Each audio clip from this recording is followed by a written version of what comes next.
Bismillahirrahmanirrahim. Assalamu alaikum everyone.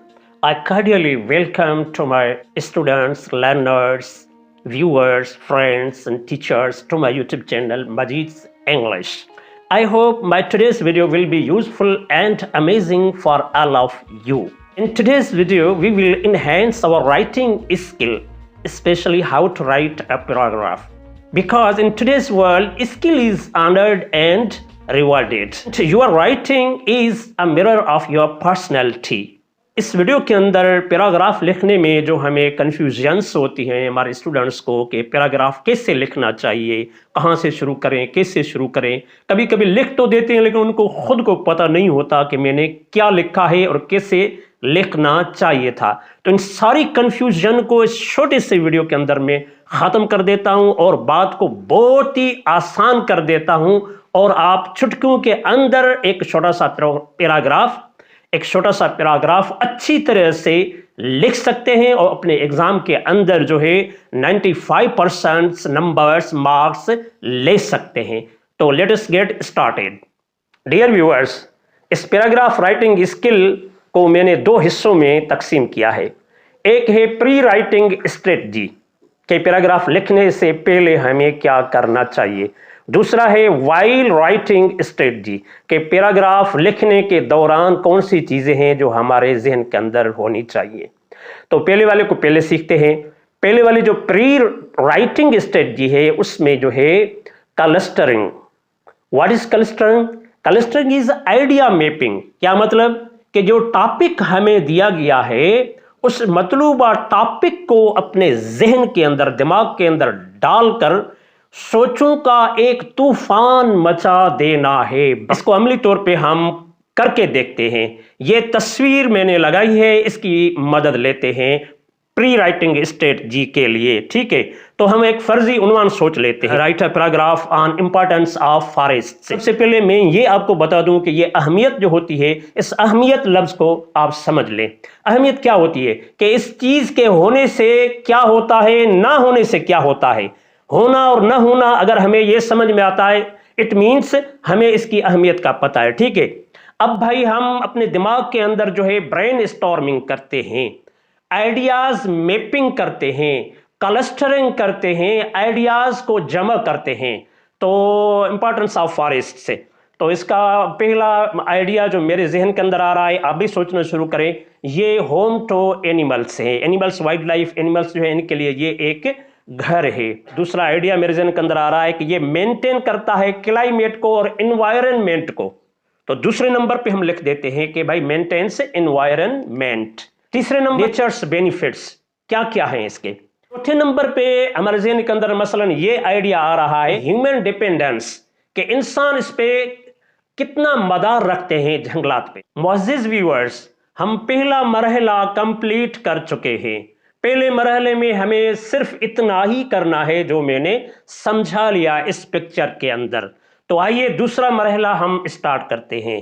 तो दूसरा मरहला है वाइल राइटिंग के। राइटिंग के दौरान हमें कौन सी चीज़ों को अपने ध्यान के अंदर रखना है, अपने जहन के अंदर रखना है।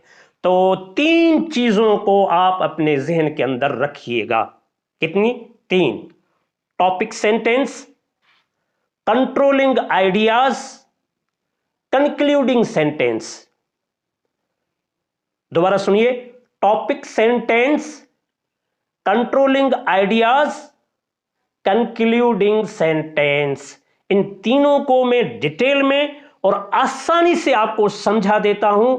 विद इन मिनट्स आप एक्सपर्ट हो जाएंगे how to write a paragraph, और एक बना बनाया आपके हाथों से पैराग्राफ हमारे सामने आ जाएगा जब हम इन दोनों स्ट्रेटजीज को मिलाएंगे, pre writing strategy, while writing strategy. सबसे पहले हम ऊपर लिख लेते हैं इंपॉर्टेंस ऑफ फॉरेस्ट से। ये तो हो गया टॉपिक जो हमें क्वेश्चन के अंदर दिया गया है। अब जो 3 बातें मैंने आपको बताई उनको आसान करके समझ लेते हैं। Number 1, topic sentence.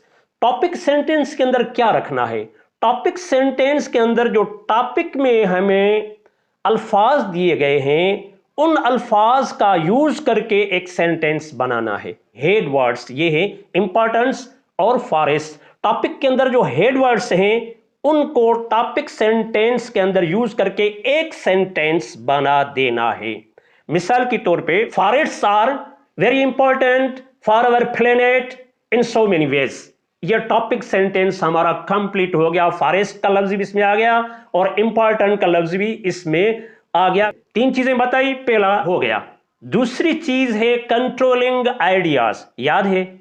ठीक है, इसमें क्या करना है, जो पहली तस्वीर के अंदर जो हमने आइडियाज एक्सट्रैक्ट किए थे, ये दोबारा तस्वीर में लाता हूं, इसको देख लें। आइडियाज जो हमने 4 आइडियाज जो हमने जमो किए थे, इनको कंट्रोल करना है। कंट्रोलिंग आइडिया यानी एक आइडिया लिखकर एक आइडिया को 1-2 लाइंस के अंदर डिफाइन करना है, फिर दूसरे आइडिया को डिफाइन करना है, फिर तीसरे को, फिर चौथे को, क्योंकि हमने 4 आइडियाज लिए हैं। हम ये ज्यादा आइडियाज भी जमो कर सकते हैं, कम भी कर सकते हैं, ठीक है। तो इन 4 आइडियाज पे कंट्रोल करना है, कंट्रोलिंग आइडियाज। इन आइडियाज को कंट्रोल करते हुए चारों को हम डिफाइन करेंगे। तो नंबर 1 पे हमारा कौन सा है? नंबर 1 पे है होम टू एनिमल्स। अब टॉपिक सेंटेंस के साथ हम पहला आइडिया लिख देंगे। They serve as homes to diverse range of animals, providing shelter, food and safety. पहला आइडिया हमारा कंप्लीट हो गया। दूसरा आइडिया है ये क्लाइमेट और एनवायरनमेंट को मेंटेन करते हैं। तो दूसरे आइडिया का हम जुमला बनाते हैं, like big air cleaners, forests take in carbon dioxide and give out the oxygen we need to breathe. अब भाई दूसरा हमारा आइडिया जो है वो भी कंप्लीट हो गया। तीसरे नंबर पे है नेचर्स बेनिफिट्स, फितरत के फायदे।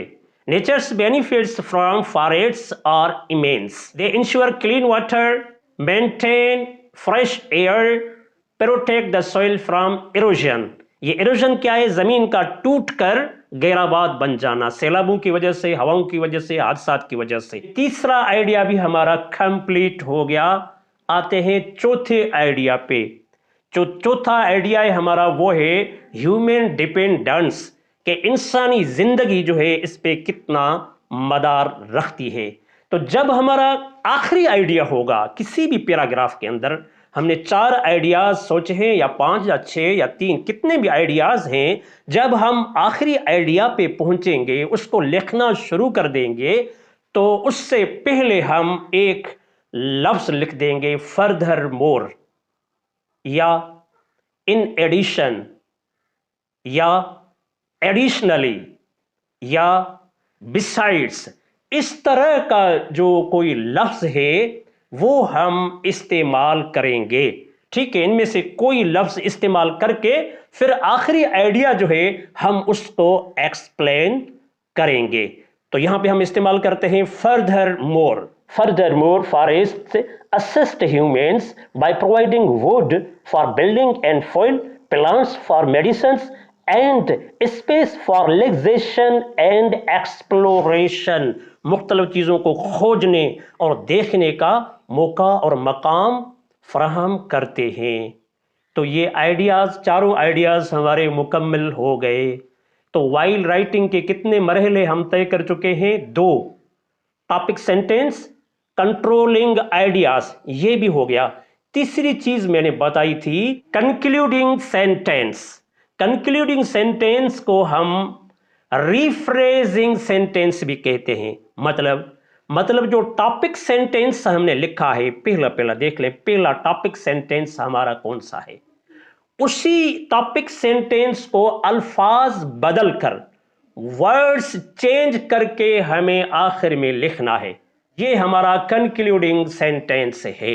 ये कंक्लूडिंग सेंटेंस हम शुरू करेंगे इन फ्रेजेस से, यानी इन फ्रेजेस में से एक फ्रेज हम इस्तेमाल करेंगे, टू सम अप, कामा, या ओवरऑल, या इन समरी, या इन एसेंस, या फाइनली।